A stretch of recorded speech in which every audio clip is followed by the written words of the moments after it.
लगातार जो कांग्रेस की सरकार को मैं ढिशुम ढिशुम मारने का काम करती हूँ, क्यों करती हूँ? क्योंकि ये लोग दलाल प्रवृत्ति के रहे हैं। ये लोग हमारे भारत देश को पूरी तरीके से विदेशियों के हाथों में सौंपने का गांधी परिवार ने प्रण लिया था। और ये मोहब्बत की दुकान खोल करके बैठने वाले दलाल प्रवृत्ति के हमारे बीच में मौजूद, जो कि पूरे भारत देश को गुमराह करने वाले राहुल बाबा से मैं पूछना चाहती हूँ कि कहां है इस देश का मूल मालिक? क्यों हमारा 29 सालों तक हम अनभिज्ञ रहे? अगर अनभिज्ञ रहने के बावजूद अगर महागठबंधन की सरकार अगर साजिश रचती है तो उनके साजिशों को तार तार करने के लिए हम रूढ़िवादी परंपरा को मानने वाले लोग इस भारत का संविधान का सम्मान करते हुए आज तक बर्दाश्त करते हुए रहे हैं। लेकिन हम लोग अब बर्दाश्त नहीं करेंगे। हमारा अस्मिता के साथ, या तो फिर हमारी संस्कृति, हमारी परंपरा, जो भारत देश में संस्कृति के रूप में भारत देश जाना जाता है, संस्कृतियों के देश के रूप में, तो हमारी वजह से जाना जाता है। अगर हम नहीं होते, आदिवासी नहीं होते, तो शायद नहीं जाना जाता। अगर आप कह रहे हैं कि उन्होंने संशोधन कराया होगा, तो भारत के संविधान में भी आर्टिकल स्वशासन को इंगित करने वाला, सुरक्षित रखने वाला जो आर्टिकल्स मैंने बताया कि 283 टू आर्टिकल 283A, आपको ये पढ़ना होगा। और आपको पढ़ना होगा अनुसूचित जनजातियों का जो क्षेत्र है, 5वीं अनुसूची क्या होता है। 5वीं अनुसूची में सिर्फ और सिर्फ रूढ़िवादी परंपरा को मानने वाले लोगों के लिए है, ना कि धर्मांतरितों के लिए। उनके लिए तो ऑलरेडी ईसाई का कॉलम है। ईसाई में जाति नहीं होती है। अगर जाति वाले अगर धर्मांतरित कर चुके हैं, आपको मानना नहीं मानना अलग बात होता है। इस भारत देश में किसी भी धर्म को, समुदाय को आप सम्मान दे सकते हैं, मान दे सकते हैं। लेकिन अगर हम चले जाते हैं मुसलमान में, तो हमारे लोग भी तो मुसलमान हुए हैं, लेकिन मुसलमान क्या आरक्षण खा रहे हैं?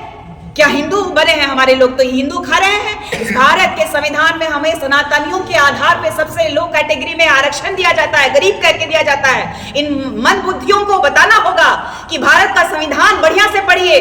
हम तो अभी भी कह रहे हैं कि हम ना हिंदू है, ना मुसलमान है, ना सिख है, ना ईसाई है। ईसाई जो है माइनॉरिटीज के कैटेगरी में आते हैं। और मैंने कल रात में भी पोस्ट किया है कि पूरे भारत देश की संस्कृति अगर सरना सनातन में टिकी है, तो एक साथ होकर के क्यों नहीं लड़ाई लड़ रहे कि डिलिस्टिंग की मांग क्यों नहीं कर रहे? अगर विपक्ष के जितने भी बीजेपी हो या फिर अन्य पार्टी के सांसद है, क्यों नहीं इस बात को प्रखरता से उठा रहे? क्योंकि पंखराज बाबा कार्तिक उरांव जी ने भी चलता हुआ सत्र को भंग करवा दिया था। 348 सांसदों का हस्ताक्षर लेकर के चलता हुआ स्वर्गीय इंदिरा गांधी का जो सत्र था, उनका सरकार को हिलाने का काम पंखराज बाबा कार्तिक उरांव जी ने किया था। और लगातार उनके बाद का राजनीति देखिए, लगातार मिशनरियों का मिशन, जो कि पैसे से बहुत ज्यादा धनबल और शिक्षा का लोभ और प्रलोभन देकर के चंगाई के माध्यम से, कभी ये लोग कहते हैं कि अंधा देखने लगेगा, लंगड़ा चलने लगेगा, और जो है गूंगे सुनने लगेंगे, और जो है मुर्दे सो जाग जाएंगे।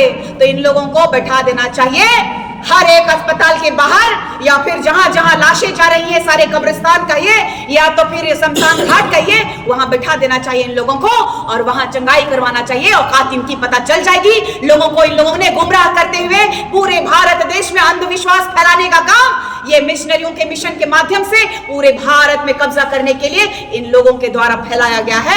इन लोगों का मिशन अब कमजोर हो चुका है, ये जान रहे हैं, समझ रहे हैं। और एक बात जो कि लगातार आदिवासियों को, ये जंगल का कहने वाले लोगों के लिए भी ये पेशा अधिनियम कानून मुंह पे तमाचा मार दिया है। 48 घंटा, ये प्रशासन को 48 घंटा देना होगा, कारण बताना होगा 48 घंटों में कि किस लिए आप जो है ग्रामवासी को गिरफ्तार कर रहे हैं, कारण बताना होगा।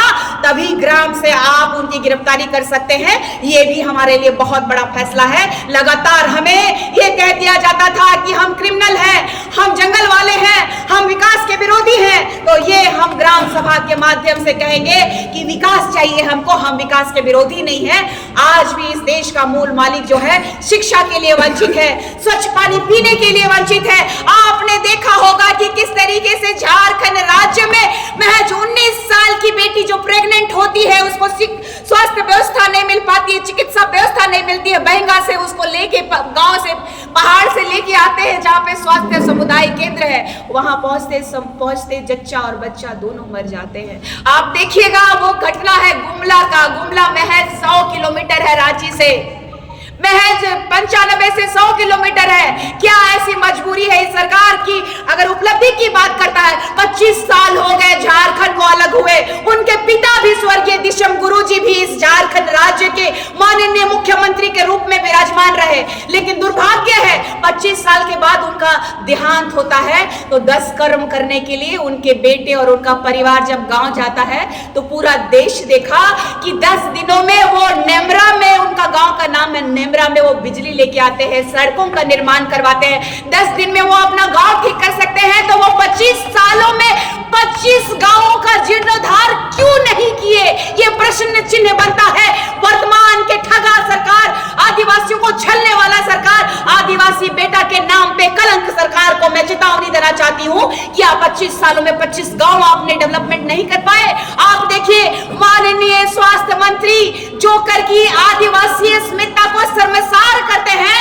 चाईबासा में एक पिता जो बेबस अपने छोटे से नन्हे से बच्चे को वो झोला में लेके जाते हैं उनकी मृत्यु हो जाने के बाद, और यहाँ की निर्लज्ज सरकार के माननीय मंत्री साहब जो सिर्फ और सिर्फ अपने कौम के लोगों को, अपने धर्म के लोगों को प्रलोभन देखने के माध्यम से कहिए या तो सरकार का दुरुपयोग करने के माध्यम से कहिए, एक तरफ हमारे गरीब पिता का अपमान कर रहे हैं। जब तक वो माफी नहीं मांगेगा तब तक उसका पैंट मैं खोलते रहूंगी, क्योंकि उसको बेइज्जत करना बहुत जरूरी है। सिर्फ एक कौम के लिए राजनीति नहीं की जाती है, चाहे वो विधायक हो, चाहे मंत्री हो, चाहे सांसद हो, चाहे इस झारखंड राज्य का माननीय मुख्यमंत्री ही क्यों ना हो, किसी एक धर्म की राजनीति नहीं होती है। मैं कहना चाहती हूं कि इरफान अंसारी साहब 3 लाख रुपया का पैकेज आप बिहार से बुला करके अपने कौम की बेटी को इज्जत देने की बात कर रहे हैं। इस झारखंड राज्य जो 5th शेड्यूल के तहत आने वाला झारखंड राज्य जो आदिवासियों का राज्य में आप माननीय मुख्यमंत्री के चेले बन के जो घूम रहे हैं, झूला टांगने का जो काम कर रहे हैं, स्वास्थ्य मंत्री का जो खैरात में आपको गद्दी मिला है चमचागिरी करने के लिए, तो ये आला लगा के डॉक्टर बनने से नहीं होता है। थोड़ा सेवा भाव भी रखिए। फोटो खिंचा करके रील्स बनाने से आपको माननीय का दर्जा हम नहीं देंगे। अगर आदिवासियों से माफी आप नहीं मांगेंगे तो लगातार आपका बेइज्जत जलील करने का काम ये आदिवासी बेटी करने का काम करेगी। और मैं कहती हूं कि आइंदा से आदिवासी अस्मिता पे सवाल उठाए, और आदिवासी का पैसा ही न खा रहे हैं जी, बाप का कुर्सी पे दोनों राज कर रहे हैं। माननीय हेमंत सोरेन जी की पत्नी विधायक है, भाई विधायक है, उनके मरहूम भाई की पत्नी विधायक रही, लेकिन उनका गांव 25 साल बाद जीर्णोद्धार होता है। तो ऐसे झारखंड राज्य के माननीय मुख्यमंत्री जो आदिवासी बेटा है, वो आदिवासियों का हितैषी कैसे हो सकता है? इसीलिए हमारे लिए पेशा अधिनियम कानून जब तक धरातल पे लागू नहीं होता है तब तक हमारे लिए ये चैलेंजिंग है, और लगातार हम लोग संघर्ष करते रहेंगे, उलगुलान करते रहेंगे। धन्यवाद, आभार इस भारत की संविधान की न्याय का मंदिर का, जिन्होंने हमारे जैसे आदिवासियों की आवाज को सुनने का काम किया उन्होंने। और हम सब तहे दिल से तमाम आदिवासी समुदाय के रूढ़िवादी परंपरा को मानने वाले आदिवासी जन्य जनजाति के लोग, जिस तरीके से सरना के लोग जो है, उराव संस्कृति के लोग पढ़ा समाज के द्वारा स्वशासन को लागू करते हैं, जिस तरीके से बेदिया समाज के लोग जो है सरदारी व्यवस्था में अपना स्वशासन को लागू करते हैं, वैसे ही संथाली, मुंडारीज हो, ऐसे ही अन्य 33 जनजाति के लोग हैं। अलग अलग प्रथाएं, अलग अलग सिस्टम, कस्टमरी लॉ को फॉलो करने वाले लोगों को एक नया आयाम मिलेगा, नया विकास की गंगा बहेगी। हम विकास के विरोधी नहीं है, हम भी विकास के